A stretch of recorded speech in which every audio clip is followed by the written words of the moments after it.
The coffin was open, and the man inside it was breathing. Under the dim lights of the funeral hall, mourners cried and wailed as a tall Undertaker in a black suit adjusted his gloves and leaned over the body. The Undertaker's face was partly hidden behind dark glasses and a low cap, his movements calm, professional, almost cold. No one noticed how his hands trembled as they brushed against the chest of the dead man. Because the Undertaker and the corpse were the same person, Marcus Cole stood over his own funeral. Inside the coffin lay a waxy, carefully made dummy, his height, his size, dressed in his favorite navy blue suit. A thin layer of powder filled the air to dull the smell of chemicals. From a distance, no one could tell it was fake. The priest had prayed, the choir had sung, people had cried real tears. Marcus had died, at least on paper. At the front row, Naomi Cole clutched her swollen belly, her face pale and tight with pain, 7 months pregnant, triplets. Her black dress stretched over her stomach as sweat rolled down her temples. She kept whispering Marcus's name, rocking back and forth, unaware that the man she was mourning was standing just a few steps away, watching her struggle to breathe through grief and pregnancy. When Naomi suddenly screamed and bent forward in pain, the room froze. "Something's wrong," someone shouted. The Undertaker, Marcus, instinctively stepped forward. And for one terrifying second, Naomi's eyes lifted and locked onto his. Her scream died in her throat. She stared at him, confused, shaking, her heart pounding as a strange familiarity hit her like thunder. The Undertaker quickly turned away. The room exploded into panic as women rushed to support Naomi, calling for help, calling for water, calling for a doctor. Marcus stepped back into the shadows, his heart racing. If Naomi recognized him now, everything would fall apart. And if she didn't survive this moment, he knew, deep down, that he would never escape what he had done. The siren of an ambulance wailed in the distance as Marcus clenched his fists, standing at his own funeral, wondering if the lie he created had just gone too far to control. That was how it ended up like this. But it did not begin this way. Weeks earlier, the sun had been bright and cruel when the doctor cleared his throat and looked at Marcus and Naomi across the desk. "There's something we need to discuss carefully," the doctor said, folding his hands. "The scan results show that your wife is carrying triplets." Naomi gasped, tears springing to her eyes, shock, fear, joy all mixed together. "Triplets!" She turned to Marcus, expecting excitement, maybe laughter, maybe nervous jokes. Instead, Marcus went silent. His smile froze, his shoulders stiffened. A dark thought crept into his eyes, one that had nothing to do with love or family. "Triplets," he repeated, "are you sure?" The doctor nodded, very sure. Naomi reached for Marcus's hand. "Marcus, 3 bobbies, can you believe it?" Marcus pulled his hand away slowly. 3 bobbies meant hospital bills. 3 bobbies meant diapers, school fees, food, rent. 3 bobbies meant responsibility, real responsibility. And Marcus Cole had never been good at that. On the drive home, Naomi talked nonstop about baby names, about rearranging the apartment, about calling her mother. Marcus stared through the windshield, his jaw tight. That night he barely touched his food. "You're quiet," Naomi said softly. "Are you scared? Because I am too, but we'll figure it out together." Marcus forced a smile. "I'm just tired." But in his head, a voice whispered something ugly. "This is not my problem." Marcus had grown up watching men disappear when life got hard, uncles who vanished, friends who walked away from pregnant girlfriends. In his mind, being a man had always meant survival, not sacrifice. Over the next few days, he changed. He started coming home late, he avoided touching Naomi's belly, he complained about money he never worried about before, he snapped at small things. When Naomi asked him to go with her to another appointment, he refused. "I have work," he said. But the truth was darker. Marcus had started asking questions, quiet ones, about insurance, about death benefits, about what happened when a man died suddenly without a will. He met an old friend, Leonard, who worked at a funeral home. "What would it take to fake a death?" Marcus asked, pretending it was a joke. Leonard laughed at first, then he saw Marcus wasn't smiling. "You don't want to know the answer to that," Leonard said. But Marcus already did. By the time Naomi's belly grew heavier and her steps slower, Marcus had made his choice. One morning she woke up to an empty apartment. His phone was off, his clothes were gone, a note sat on the table. I'm sorry, I need time. Naomi cried until her chest hurt. She begged, she called, she waited. 3 days later, the news came. Marcus Cole had died in a car accident late at night. The body was badly burned. Identification was confirmed through documents found in the vehicle. Naomi collapsed. The funeral was arranged quickly. Too quickly. No one questioned it. No one imagined a man would attend his own burial just to escape fatherhood. And now, here he was standing in black, hiding behind gloves and glasses, watching the woman he abandoned struggle with pain that might bring his children into the world too early. As the ambulance doors slammed shut and Naomi was rushed out, Marcus felt something twist inside him. Fear, regret, but also relief. If she survived, he would be free. If she didn't, the truth would be buried forever. He followed the ambulance at a distance, still dressed as an Undertaker, his mind racing. What he didn't know was that someone else at the funeral had noticed something strange. Someone who knew Marcus too well. Someone who had just started asking questions. And that person was not going to let the dead rest so easily. Naomi woke up to the smell of antiseptic and the steady beep of machines. Her head throbbed, her throat felt dry, and her stomach, heavy, tight, alive, pulled her fully back into consciousness. "Where am I?" she whispered. "You're in Mercy General Hospital," a nurse said gently, stepping closer. "You collapsed at the funeral, you're safe now." Funeral. The word hit her like a stone. Marcus. Tears filled Naomi's eyes as her hands moved instinctively to her belly. She felt movement, small, restless kicks. Relief flooded her chest so fast she gasped. "My bobbies," she said, "are they okay?" "Yes," the nurse replied. "The triplets are stable. You had severe stress and dehydration, but we managed it in time." Naomi turned her face toward the wall and cried silently. Her husband was dead. Her children were alive. The future felt like a dark road with no light. Outside the hospital room, Marcus sat alone in a corner chair, still dressed in black. He had followed the ambulance, but fear stopped him from getting too close. He had watched through the glass as doctors rushed around Naomi. When he saw her breathing steady again, something inside him loosened. "She's fine," he whispered to himself. That was supposed to be enough. He stood up, removed the Undertaker's cap, and wiped sweat from his forehead. Leonard had warned him not to come to the hospital, but Marcus couldn't help himself. Curiosity, guilt, something else, he didn't know. As he turned to leave, a voice froze him in place. "Marcus!" His blood ran cold. He turned slowly. Standing near the vending machines was Evelyn Cole, Marcus's older sister. Her eyes were red from crying, but they were sharp, too sharp. "You look just like him," Evelyn said, stepping closer. "The Undertaker at the funeral. I kept thinking, but that's impossible, right?" Marcus forced a low, unfamiliar voice. "I'm sorry, ma'am, I just do my job." Evelyn stared at him, her gaze sweeping over his face, his hands, the slight scar near his left eyebrow, the one he got when they were kids. "That scar," she said quietly, "my brother has the same one." Marcus stepped back. "Many people do." Evelyn didn't smile. "I need air," she said after a moment, turning away. "Funerals do strange things to the mind." Marcus watched her walk away, his chest pounding. That was too close. He left the hospital that night and went to a small rented room on the other side of town. No mirrors, no windows, just a mattress and silence. For days he stayed hidden. Naomi remained in the hospital under observation. Evelyn moved in with her, sleeping on a chair, holding Naomi's hand, helping her eat, helping her breathe through waves of grief. "He loved you," Evelyn said one night, even though she wasn't fully sure anymore. Marcus was scared sometimes, but he wasn't heartless. Naomi nodded weakly. "I wish I had told him I was willing to struggle. I didn't need perfection, I just needed him." Across town, Marcus lay awake, staring at the ceiling, hearing her words in his head like an accusation.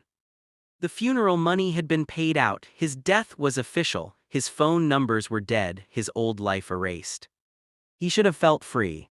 Instead, he felt hunted by his own conscience. 2 weeks passed. Naomi was discharged from the hospital and moved to Evelyn's home. The house was small but warm, filled with photos of family, laughter from neighbors, the smell of home-cooked meals.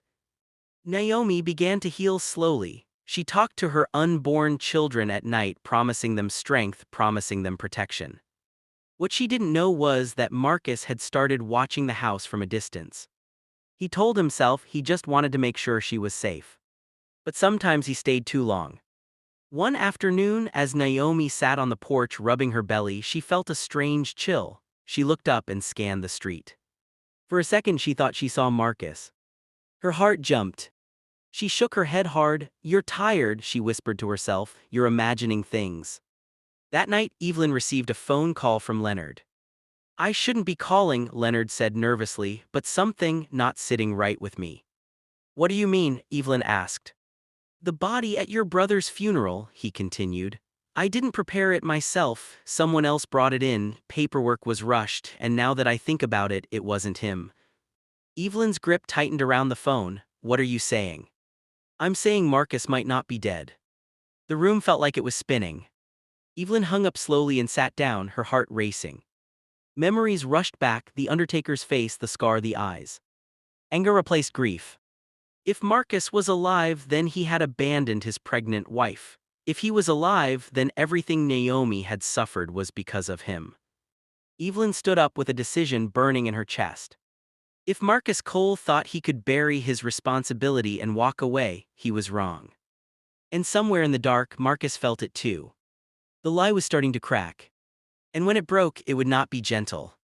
Evelyn did not sleep that night.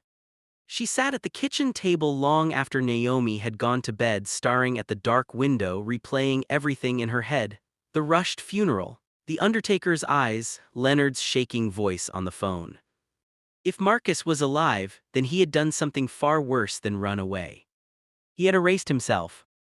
By morning, Evelyn made up her mind she would not tell Naomi yet. Naomi was fragile, carrying 3 lives inside her. The truth, if handled badly, could destroy her. But Evelyn needed proof. She started quietly. She went back to the accident report. The car that supposedly burned with Marcus inside was registered to him, but the license plates had been switched. The police report mentioned severe burns, unrecognizable remains, closed casket advised. Too convenient. Evelyn drove to the crash site. There were no skid marks, no signs of struggle, just scorched ground and rumors. Meanwhile, Marcus grew restless. He had stopped pretending he was fine. He paced his small room, scratching his arms, snapping at shadows. Every siren made his heart race, every knock on a door made him freeze. He told himself he had done what men before him had done. He told himself survival came first. But then he dreamed.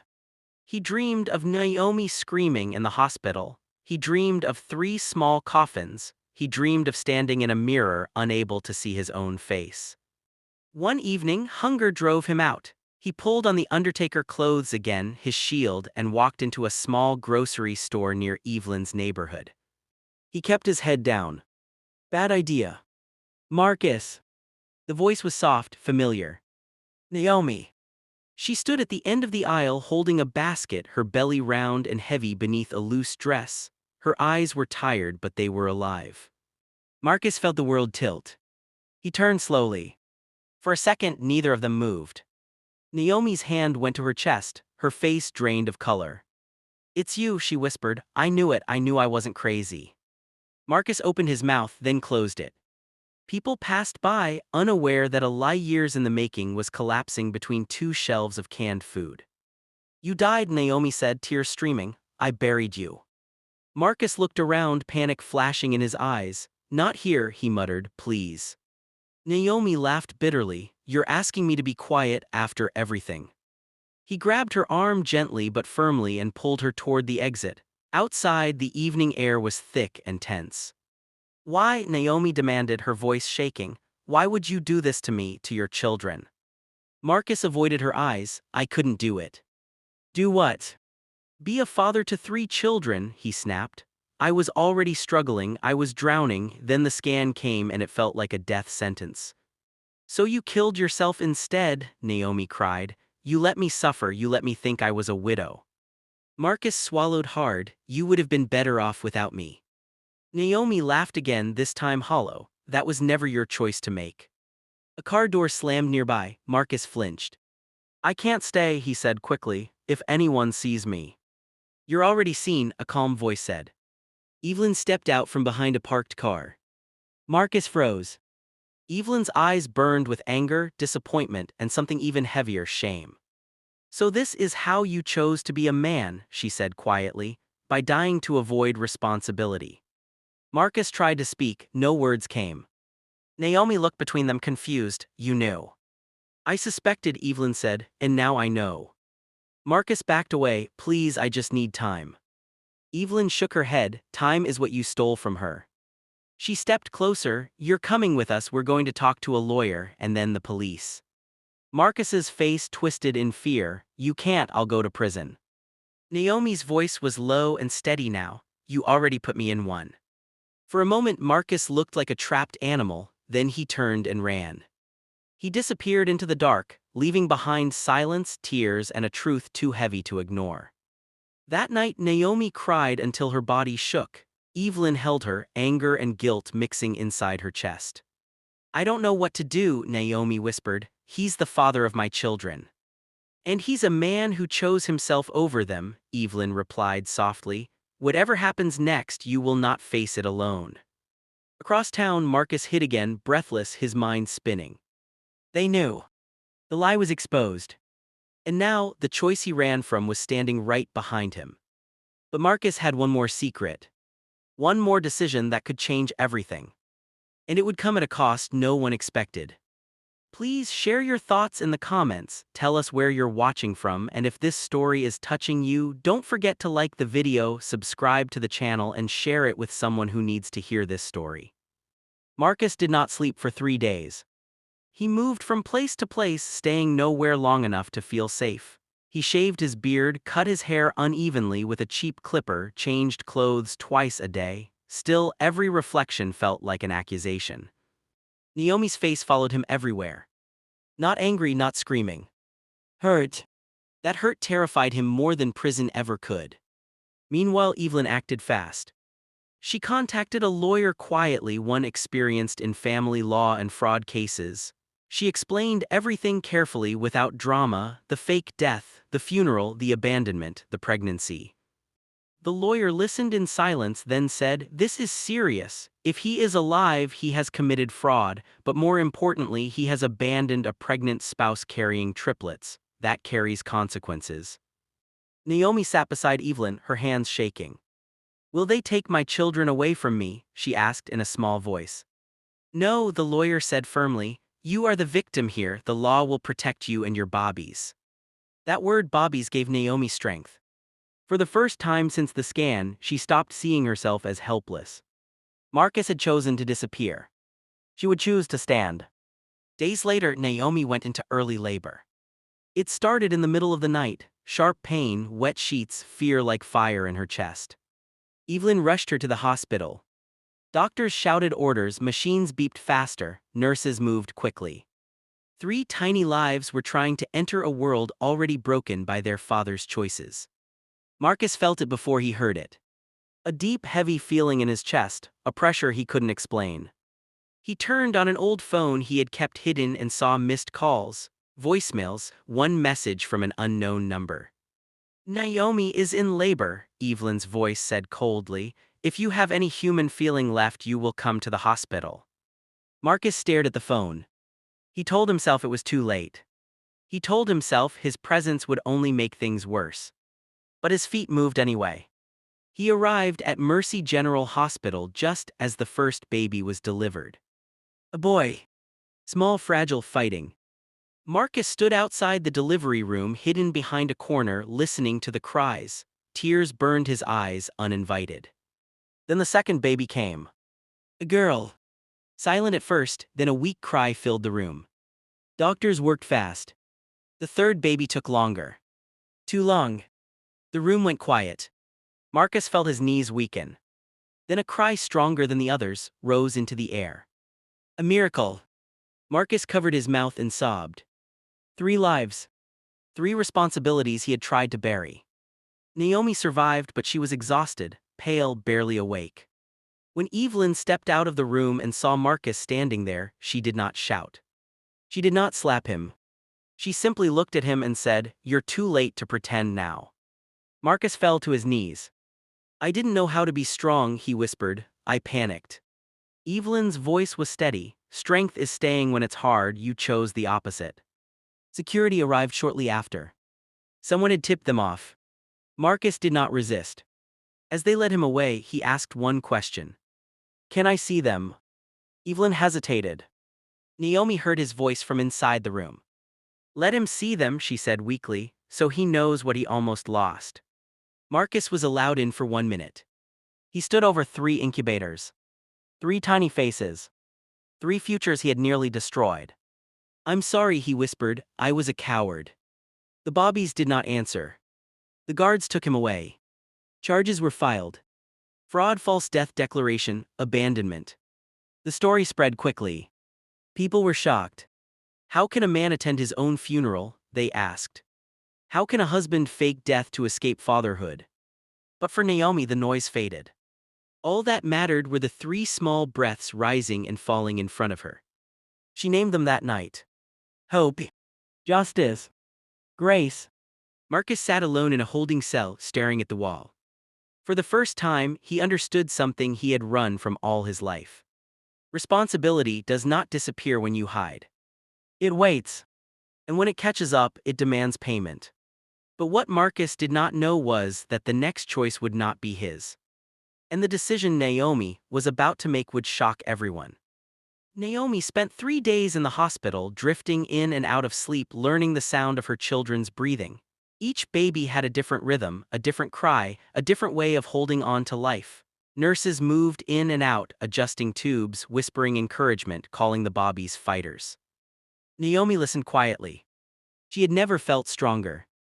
Marcus, meanwhile, sat behind cold metal bars. The cell smelled of sweat and regret. He replayed every moment over and over: the scan, the fear, the lie, the funeral, Naomi's scream, the incubators.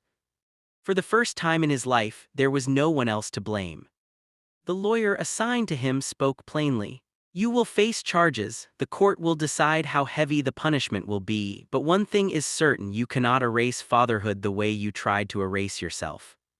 Marcus nodded, hollow. Back at Evelyn's house, Naomi returned home with the Bobbies still in the neonatal unit. She visited them daily, sitting for hours, singing softly, telling them stories about a world that could be kind even when people failed. Evelyn watched her closely. "You don't have to be strong every minute," she said one evening. Naomi smiled faintly. "I know, but I don't have the luxury of breaking down anymore." The community rallied around her. Neighbors brought food, church members organized support. People who had whispered at the funeral now shook their heads in disbelief. "That man has no shame," they said. Naomi heard it all, but she did not join the anger. Her thoughts were elsewhere. On the 4th day, she asked to see the lawyer again. "I want full custody," Naomi said calmly. "No shared decisions, no control." "That can be arranged," the lawyer replied. "Given his actions, the court will likely agree." Naomi took a deep breath. "And child support?" The lawyer raised an eyebrow. "You want him to pay?" "Yes," Naomi said firmly. "Not because I need him, but because responsibility should follow you even when you run." Word of Naomi's decision reached Marcus in jail. He felt a strange mix of relief and fear. Relief that she wasn't trying to destroy him completely. Fear because payment meant acknowledgement. It meant he could never pretend those children weren't his. The court date came quickly. The room was tense. Naomi entered slowly, her body still healing, her eyes steady. She did not look at Marcus. Marcus looked at her the entire time. When the judge spoke, his voice was heavy with disappointment. "A man who fakes his own death to escape responsibility has failed not only his family but his community," the judge said. "You chose deception over duty." Marcus lowered his head. The ruling came down. Marcus would serve time for fraud. He would pay child support. He would have no custody rights unless Naomi chose otherwise in the future. The gavel struck. It was over. Outside the courthouse, reporters gathered, questions flew. Naomi said nothing. She returned to the hospital that afternoon. The Bobbies were gaining weight, stronger every day. She pressed her finger gently against the glass of the incubator. You don't owe the world perfection, she whispered, just honesty. Weeks passed. Marcus began his sentence, prison stripped him of excuses. There were no disguises, no lies, no place to hide. At night he wrote letters he never sent. Apologies that came too late. Promises that meant nothing without action. One evening he received a single envelope. No return address. Inside was a photo. 3 tiny bobbies wrapped in blankets, eyes closed. On the back Naomi had written one sentence. They survived, so will I. Marcus stared at the photo for a long time. Tears fell onto the paper. He realized something then: being alive was not the same as living. Naomi moved forward. She brought the bobbies home one by one as they grew stronger. Her life was busy, exhausting, real. Some nights she cried, some nights she laughed. But she never wished Marcus back. Not as a husband. Not as a savior. Only as a lesson.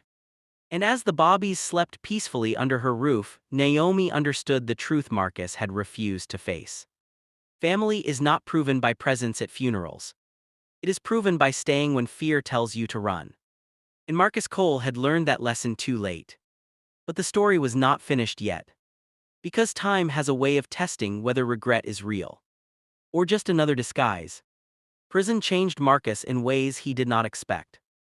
There were no mirrors to adjust his face, no costumes to hide behind. Just long days, hard beds, and men who had all tried to escape something: law, hunger, guilt, or responsibility. In that place, stories traveled faster than truth, and Marcus's story made him infamous. "You're the one who buried yourself, right?" an inmate asked one afternoon. Marcus said nothing. At night, he lay awake listening to the sounds of the prison, the coughing, the muttering, the distant shouts, and for the first time he listened to his own thoughts without running from them. He began attending counseling sessions offered inside the facility. At first he sat in silence, arms crossed, eyes hard. Then one day the counselor asked a simple question. "When did you first learn to run?" The question hit him harder than any accusation. Images came back: his father leaving when things got difficult, his mother surviving by pretending nothing hurt, the men around him disappearing whenever responsibility grew heavy. "I thought leaving made you strong," Marcus said quietly. "I thought staying was weakness." The counselor nodded. "And now?" Marcus swallowed. "Now I know staying is the hardest thing a man can do."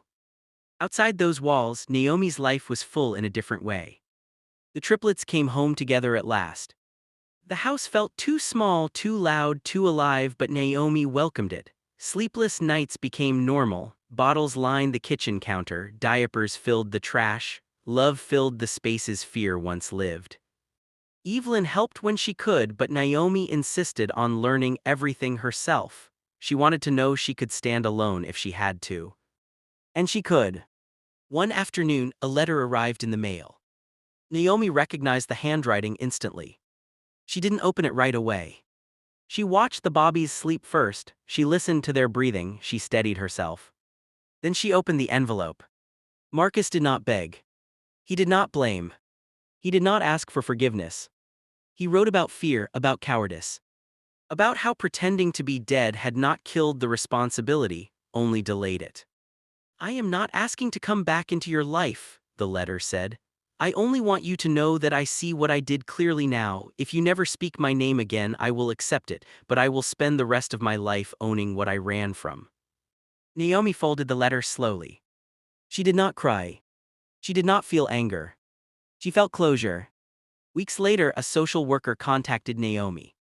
"Marcus has completed a rehabilitation program," she said. "He's requested supervised visitation rights in the future. You have the final say." Naomi looked at her children. 3 lives, 3 hearts, 3 futures. She asked for time. That night she held the bobbies close and whispered truths into the quiet. "Your father was afraid," she said softly, "and fear makes people do terrible things, but it does not get to decide who you become." She thought of Marcus standing in that funeral home, hiding behind a lie. She thought of him kneeling outside the delivery room, too late. Naomi made her decision. The next day she met the social worker again. "He can write to them," Naomi said. "Letters only, no visits, not now." The social worker nodded. "And later?" Naomi shook her head gently. Later depends on who he becomes, not who he pretends to be. When Marcus received the news, he sat quietly on his bunk. Letters. Not forgiveness. Not rejection. A door left slightly open, but only if he changed. For the first time, Marcus understood something important. Grace was not free. It was earned. And the children he tried to escape had become the very reason he needed to become better. As Naomi rocked the triplets to sleep that night, she felt peace settle into her bones. Not because everything was perfect, but because truth had finally replaced deception. And responsibility, once denied, had found its rightful place. Time moved forward quietly but firmly. The triplets grew from fragile newborns into alert, curious bobbies. Their personalities began to show early. Hope was calm and observant, watching everything with wide eyes. Justice was restless, kicking and squirming, always demanding attention. Grace smiled the most, her tiny face lighting up the room with a softness that healed old wounds. Naomi learned to read them like a language. Her days were long and exhausting, but they were honest. She found part-time work she could do from home. The community continued to support her, but she never leaned too hard. She wanted her children to grow up seeing strength, not pity. Marcus's letters came regularly. He wrote about his classes, about counseling, about learning what responsibility really meant. He never asked for pictures, never complained, never pressured. Naomi kept the letters in a box. She did not burn them. She did not respond. But she read every one. Inside prison, Marcus changed slowly, painfully. He stopped thinking about what he had lost and started thinking about what he owed. He volunteered in literacy programs, helping other inmates learn to read. He spoke openly in counseling sessions, no longer hiding behind humor or silence. One evening, another inmate asked him, "You think your kids will ever know you?" Marcus answered honestly, "Only if I become someone worth knowing." Outside, Evelyn watched Naomi with pride. "You're not bitter," Evelyn said one afternoon. "Most people would be." Naomi smiled faintly. "Bitterness keeps you tied to the past. I don't have time for that."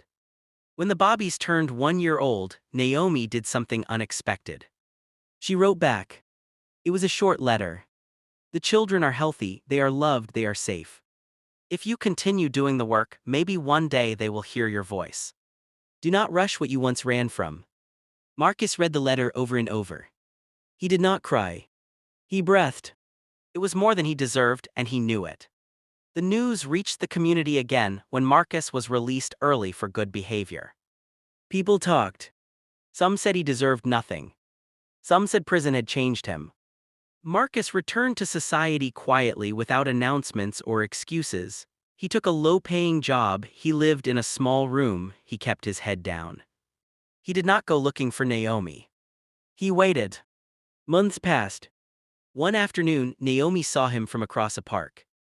He was sitting on a bench reading. He had not seen her yet. She felt her chest tighten, not with fear, not with anger, but with clarity. She walked closer. He looked up and froze. "Naomi," he said softly. She nodded. "Marcus." They stood in silence. "I'm not here to interfere," he said quickly. "I didn't know you'd be here."